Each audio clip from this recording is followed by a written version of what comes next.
Come to you. ఎలాగా? దావీదుకు ముందు యాకోబు కూర్చున్నాడు, బలం తెచ్చుకుని కూర్చున్నాడు. యాకోబు కూర్చొని అన్నాడు, ఒకసారి బైబిల్లో నాతో పాటు 49వ ఆదికాండం 49వ అధ్యాయం, ఆదికాండం 49వ అధ్యాయం. I feel the glory of God. ఆదికాండం 49వ అధ్యాయం 8వ వచనం. యాకోబు చావు బ్రతుకుల మధ్య ఉన్నాడు. అతను బలము తెచ్చుకుని కూర్చున్నాడు. యాకోబు అతను మంచం మధ్య లేచి బలము తెచ్చుకుని కూర్చున్నాడు. He doesn't have strength. He is going to die.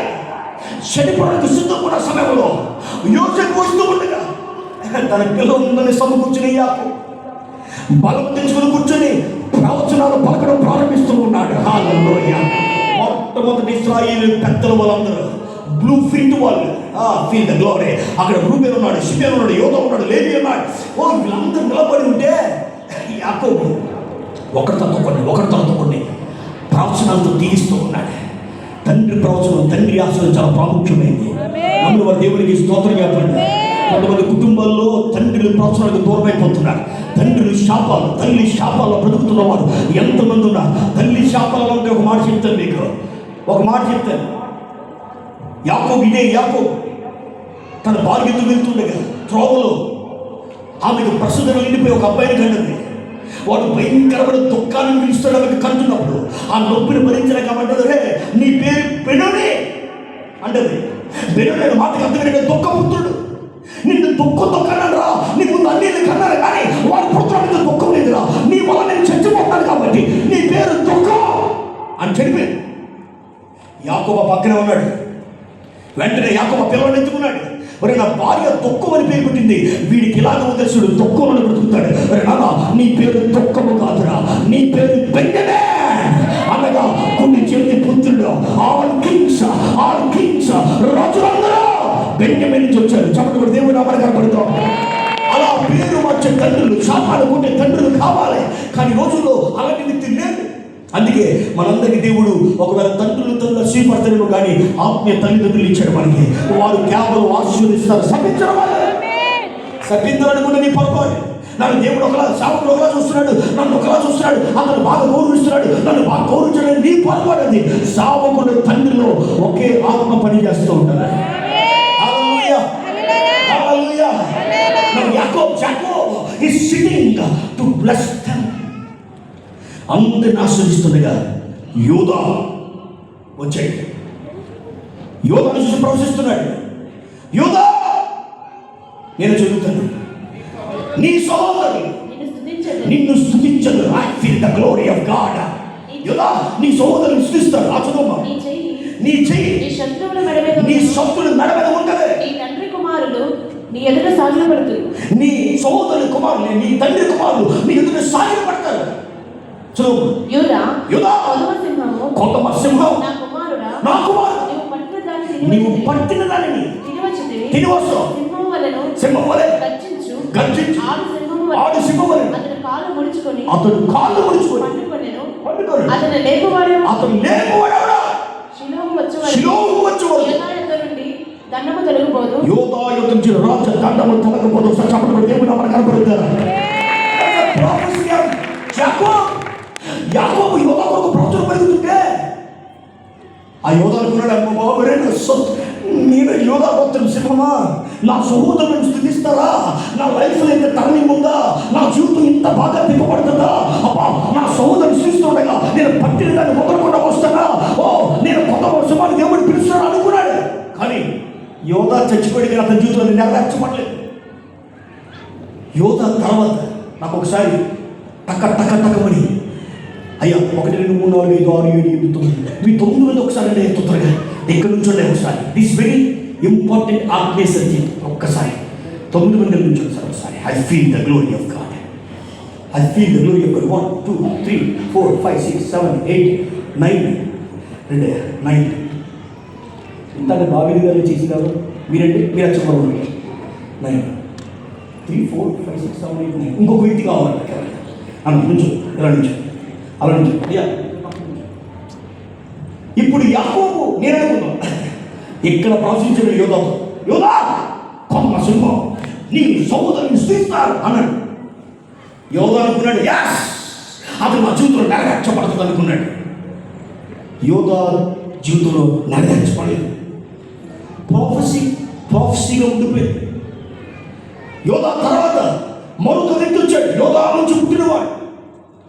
ఇతను అనుకున్నాడు, మా తాత నన్ను ఆశ్రయించాడు, మా నాన్న ఆశ్రయించాడు, అతను నా జీవితంలో నెరవేర్చబడుతుంది కాక నెరవేర్చబడలేదు.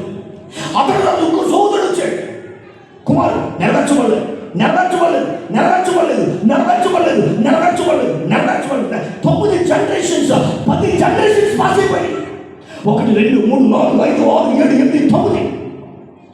ఇప్పుడు 10 తరాల నుంచి 40 సంవత్సరాలకి ఒక తరం మారిపోతే ఇతను 40 వచ్చేటికి 80 సంవత్సరాలు ఒక పిల్లవాడు పడుతుంది.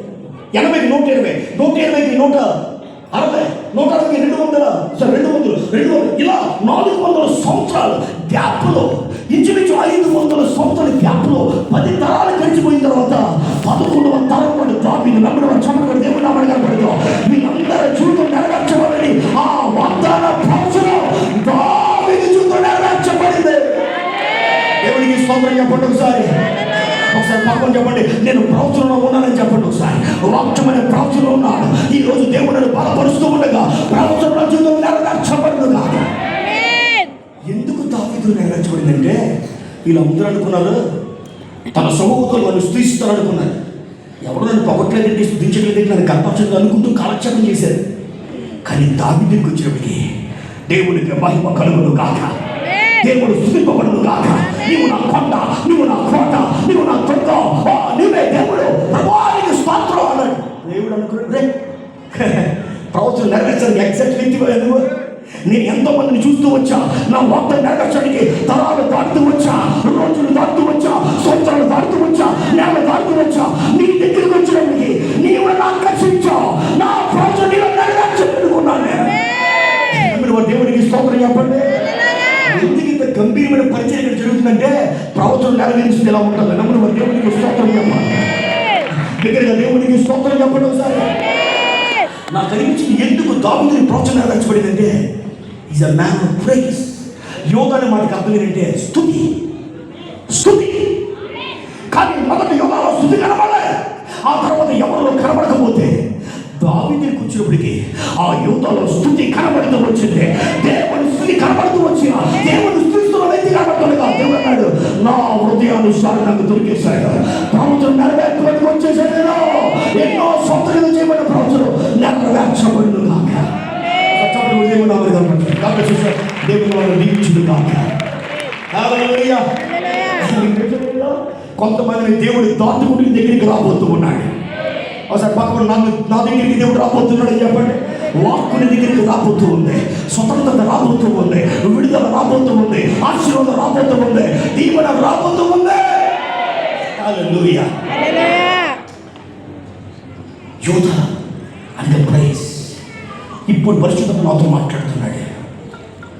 యోనాతాను వచ్చేసి బెన్యమీను గోత్రానికి సంబంధించిన వాడు. సౌలు తర్వాత రాజు అవ్వాల్సిన వాడు. బట్ దావీదు యోధ గోత్రానికి సంబంధించిన వాడు. యోధ గోత్రానికి బెన్యమీను గోత్రానికి సంబంధం లేదు. కానీ రాజదండం అనే ప్రవచనం ఉంది. ఇప్పుడు అది నెరవేర్చబడాలి అంటే గోత్రము కాని వాడిని దేవుడు రంగములకు తీసుకొచ్చాడు. అని యోనాతాను బెన్యమీను గోత్రంతో నిలబడి గోత్రము కానీ యోనా గోత్రానికి సంబంధించిన వ్యక్తిని అక్కడ నిలబడి దేవుడు ఏం చేస్తాడంటే యోనాతాను గోత్రం బెన్యమీను అయితే ఆ ప్లేస్ ని యోనాతాను తీసుకుని యోనా గోత్రాన్ని బెన్యమీను గోత్రం ఇప్పటికీ చేశాడు ఆయన. అంటే గోత్రము షిఫ్ట్ చేశాడు ఆయన. బెన్యమీను గోత్రం చదువుతాను కింగ్షిప్ని యోధా గోత్రానికి మార్చేశాడు. చదువు దేవుడు మనం కనబడతాం. He can shift the times. He can shift anybody.